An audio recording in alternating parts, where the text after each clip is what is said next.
Dan aku ada di sini lagi sama Mbak Eva. Lanjut lagi ngobrol-ngobrolnya ya Bunda. Nggak terasa loh Mbak, Iya. kalau ngobrol sama Mbak Eva tuh kayaknya waktu Sama aku juga. melayang begitu saja. Langsung ke pertanyaan aku berikutnya. Mm-mm. Mbak Eva, gimana sih caranya memotivasi anak-anak yang hanya punya single mom? Memotivasinya sebetulnya mereka harus melihat bahwa ibunya dengan keterbatasannya berusaha untuk menjalankan peran sebagai ibu, peran menjadi orang tua sebaik mungkin gitu ya. Jadi cara memotivasinya tentunya keterbukaan single mom juga ya. Kalau single momnya tidak terbuka sama anaknya sehingga anak hanya melihat bahwa ibunya bisa memenuhi semuanya tanpa pernah menceritakan tentang apa yang perjuangan yang mereka lakukan, itu juga membuat anak juga tidak bisa menghargai apa yang single mom lakukan. Jadi yang penting sekali kita sebetulnya meminta kepada anak, meminta pendapat anak dan meminta restu kepada anak gitu. Kalau dulu mereka restunya kepada pasangan gitu. Kalau sekarang misalnya bisa bertanya gitu, kamu kepengennya mama bekerja lebih banyak di rumah ya? Kalau mama keluar dari kerja, kemudian mama mengerjakan usaha ini, menurut kamu gimana gitu ya? Kemudian mendiskusikan gitu ya, mendiskusikan. Jadi apa ya, kalau misalnya anak SD dia bilang, ya jadi mama bisa lebih banyak sama kamu. Kalau misalnya SMP mungkin bertanya, terus gajinya berapa? Ya mungkin nggak sebanyak kemarin. Nah kayak gitu-gitu. Jadi istilahnya anak bisa tahu bahwa di dalam proses dia mengambil keputusan, dia melibatkan anak gitu. Dan bagaimana memotivasi anak untuk dia menghargai, ya kasih tahu prosesnya gitu. Jangan hanya memberikan hasilnya. Kadang single mom ini dengan kasih sayangnya nggak mau, udah yang sedih saya aja, biarin yang susah, yang sedih itu saya. Anak jangan sampai ngerasain. Nah pada saat seperti itu anak dilihat hanya memberikan hasilnya saja, orang tua penuhi kebutuhannya, tapi anak tidak tahu bahwa di dalam itu ada prosesnya. Jadi misalnya kalimat yang paling perlu dimunculkan setiap hari adalah bagaimana serunya hari ini. Nah itu single mom bisa ngomong gitu sama anak-anaknya. Kemudian nanti baru kita akan menceritakan, serunya bunda begini loh, sebenarnya mamah begini loh, kalau kamu serunya gimana. Sampai boleh kita mengajari anak hari terburukku. Nah gitu. Jadi sehingga anak juga bisa, aku punya hari terburukku, aku pergi ke kebun binatang hanya 30 menit, taunya kebun binatangnya udah tutup. Itu hari terburukku. Jadi anak terbiasa untuk bisa menceritakan. Nah, begitu juga pada saat orang tua bisa menceritakan hal yang terburuk atau hal yang sulit di dalam kesehariannya, anak akan menghargai, luar biasa ya, ibuku bekerja luar biasa demi aku.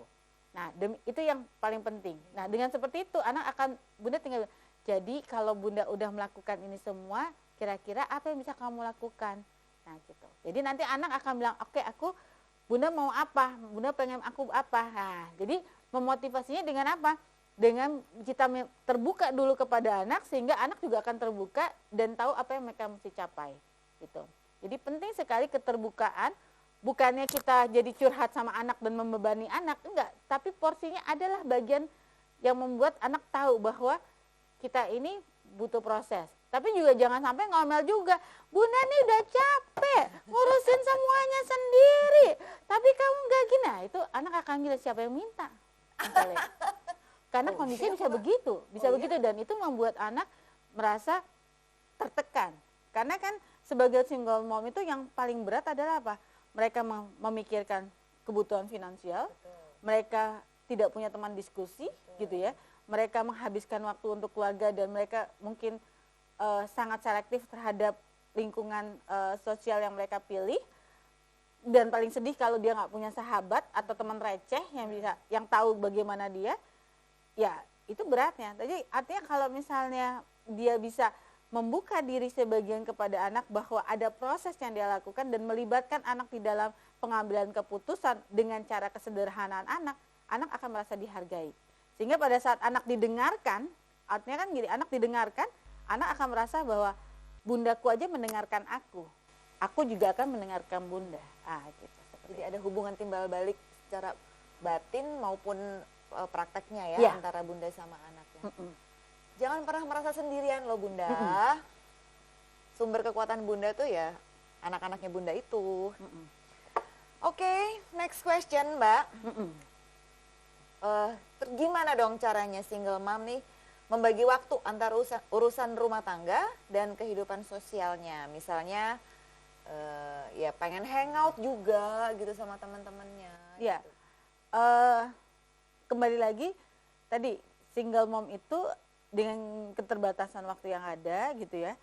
Nah itu juga didiskusikan kapan waktu bersama anak-anak dan kapan waktu dia bersama teman-teman.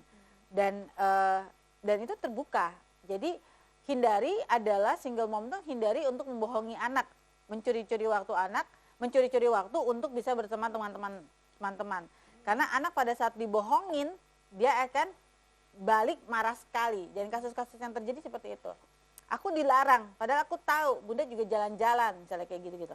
Nah kalau dari awal sudah didiskusikan bahwa menurut kamu dengan bunda udah bekerja, bunda boleh nggak bertemu dengan teman-teman? Nah menurut kamu gitu, jadi kan anak narasumber dengan kalimat menurut kamu apa yang bunda lakukan setelah bekerja? Menurut kamu dengan setelah bunda bermain sama kamu, bunda boleh nggak ketemu sama teman-temanan? Dan di situ anak akan bilang boleh, berapa lama, kapan, atau boleh aku ikut, aku kemana kayak gitu. Ya, sehingga artinya terjadi sebuah apa dialog atau komunikasi di mana ada aturan-aturan baru yang diperbaiki sesuai dengan kondisi yang ada gitu. Kondisi yang ada di depan mata sih Ya. yang mereka jalani saat Ya, ini. betul. Gitu ya. Keluasan di dalam situasi yang tidak utuh ini ya memang harus diambil gitu ya, keluasan itu gitu ya. Nah untuk bisa luas ya kita mengajari anak juga untuk bisa lebih fleksibel atau bisa menyesuaikan diri terhadap situasi kondisi yang ada berkaitan dengan posisi dia sebagai single mom gitu. Luar biasa Mbak Eva. Susah-susah tapi kayaknya memang susah-susah kayak nggak gampang. Iya nggak gampang nggak Mbak gampang jadi single mom itu. tuh nggak gampang gitu, luar biasa. Bagaimana mereka mengelola emosi, bagaimana mereka memanage waktu, bagaimana mereka memastikan diri mereka baik-baik saja, tetapi mereka tetap harus menampilkan situasi yang berat gitu ya. Nah itu juga bukan hal yang mudah. Gitu. Jadi harus diyakini bahwa support terbesar mereka adalah anak. Jadi libatkan anak menjadi bagian dari tim untuk mencapai kebahagiaan. Ada nih Mbak pertanyaan aku nih. Gimana caranya membuat anak-anaknya single mom nih tetap percaya diri walaupun mereka tuh hanya punya mama aja gitu dalam hidup mereka nggak punya figur ayah lagi. Untuk percaya diri sih sebetulnya sekarang sudah tidak, stigma tentang single mom sih tidak terlalu besar ya. Jadi sudah cukup, anak cukup percaya diri, cukup nyaman kalau dia mengatakan bahwa saya cuma anak ibu saja gitu ya. Tapi untuk dia bisa percaya diri adalah mulai untuk melihat sesuatu positif. Jadi gini, kalau kita mau anak kita melihat kondisi ini sebagai positif, sebagai single mom kita juga harus menampilkan rasa percaya diri itu. Kita mesti menampilkan bahwa di dalam kesulitan ini bahwa inilah pilihan yang terbaik yang tidak bisa lakukan. Nah, paling bagus adalah jangan pernah memperburuk dengan menjelek-jelekan apa yang terjadi pada ayahnya gitu. Dengan seperti itu, anak akan lebih positif dibanding single mom yang anak juga tahu dalam kondisi ayahnya dijelek-jelekan gitu. Jadi jangan membuat lebih berat lagi pada anak dengan anak harus mengetahui hal buruk dari ayahnya. Jadi pastikanlah ayahnya tetap bahwa itu dia punya ayah, seburuk-buruknya itu ayahnya. Tapi yang dipastikan ke anak adalah, nak, kalau untuk kamu mau membanggakan diri kamu, ya kamu banggakan bahwa kamu akan berhasil dan kamu nanti akan tampilkan pada ayah. Pasti ayah bangga sekali gitu lah. Pasti ayah bangga sekali. Jangan bilang, pasti ayah nyesel ninggalin kamu. Jangan begitu ya gitu ya. Kalau kayak gitu emosi yang ditangkap si anak juga negatif dan dampaknya juga akan punya perasaan-perasaan tidak nyaman di kemudian hari. Tapi pada saat kita bilang yakinlah nak, apa yang kita lakukan ini akan membuat ayahmu bangga. Jadi kita bekerja sama untuk kita bisa bahagia dan kita bisa menunjukkan bahwa Bunda bisa memimpin atau membantu kalian, mendampingi kalian mencapai sebuah kebahagiaan dan kalian tumbuh menjadi anak yang positif gitu, anak yang berkembang dengan optimal gitu ya. Nah itu yang sebetulnya harus diungkapkan supaya tidak memperburuk kondisi anak secara psikologis gitu. Oh, gitu Mbak ya. Wow, luar biasa. Iya. Nggak ada apa ya Mbak ya, nggak ada selesainya. Iya, karena memang di luar sana masyarakat itu single mom itu memang sangat berat, tapi mereka tetap jalani dengan happy gitu ya, menampilkannya dengan happy. Apapun dan tantangan hidup ya tetap aja mereka jalani, mereka hadapi sehari-hari ya Mbak. Walaupun tanpa disadari, kalau mereka sendiri bertanya ya memang mereka juga merasa berat dan berjuang sendiri juga bukan hal yang mudah gitu. Nah, sekarang nih Mbak, tadi kan kita udah ngobrol-ngobrol nih tentang single mom nih. Nah, dan aku yakin bunda-bunda di rumah pasti jadi lebih paham tentang bagaimana sih sebaiknya bunda menjalani keseharian bunda sebagai single mom, terus apa ya, tips dan saran yang tadi sudah di-share sama Mbak Eva, mudah-mudahan bisa maksimal bunda terapkan di keseharian bunda dengan anak-anak bunda. Tapi di sini aku nih sempat kayak browsing gitulah Mbak ceritanya, kayak ada beberapa tips lah yang aku dapat. Boleh kita diskusi sedikit boleh, ya Mbak boleh. ya? Apa? Nah, ini buat bunda-bunda nih yang single mom. Gimana caranya bunda-bunda nih tetap kejiwaannya stabil, ya stresnya nggak terlalu lah yang namanya ngadepin hidup sendiri ya Mbak dengan segala problematikanya.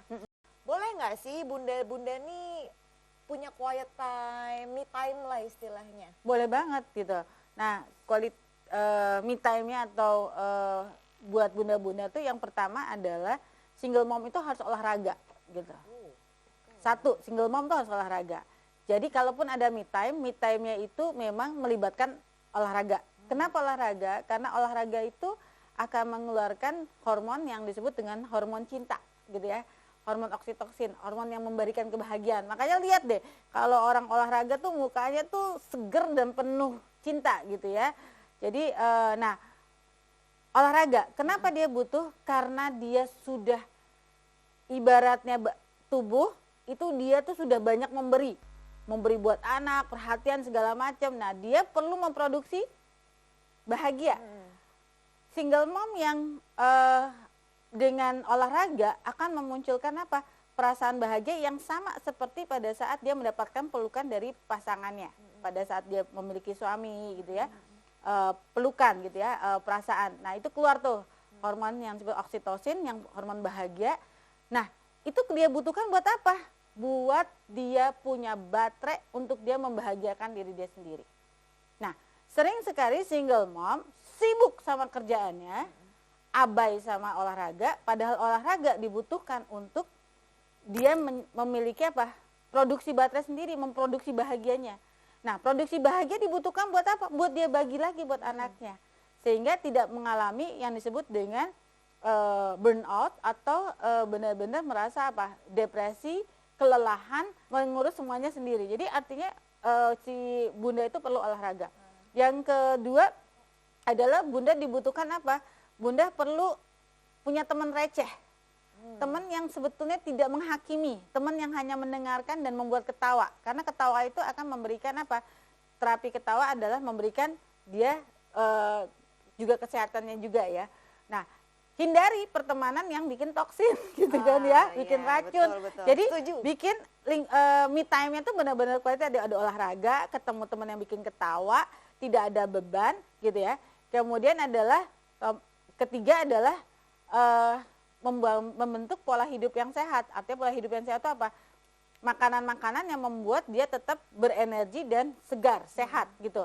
Sehingga eh, walaupun dia sebagai single mom, tapi dia bisa menampilkan sebagai diri pribadi yang cantik, menarik gitu ya.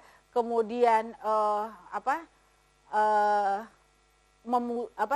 bisa memberikan kebahagiaan buat orang gitu ya. Di sini artinya bukan kita mau mencari pasangan lagi, tetapi lebih pada bagaimana kita menghargai diri kita sendiri gitu. Karena sering sekali single mom larut di dalam kehidupan rumah tangga dan bekerja, abai sama tubuhnya, sehingga dia sendiri tidak peduli lagi dengan kesehatannya dan penampilannya. Padahal itu dibutuhkan untuk apa? Untuk dia bisa menghargai dirinya bahwa aku menarik. Karena dengan seperti itu juga bagian dari sebagai self healing, sebagai melapangkan hati bahwa apa yang terjadi di semua sana, saya loh yang menghargai diri saya sendiri, bahwa saya loh yang akan membahagiakan saya sendiri tanpa saya harus terganggu atau terpaku pada masa lalu yang menyakitkan atau sangat emosional. Itu penting sekali gitu. Wow, nah itu baru satu loh Mbak. Iya.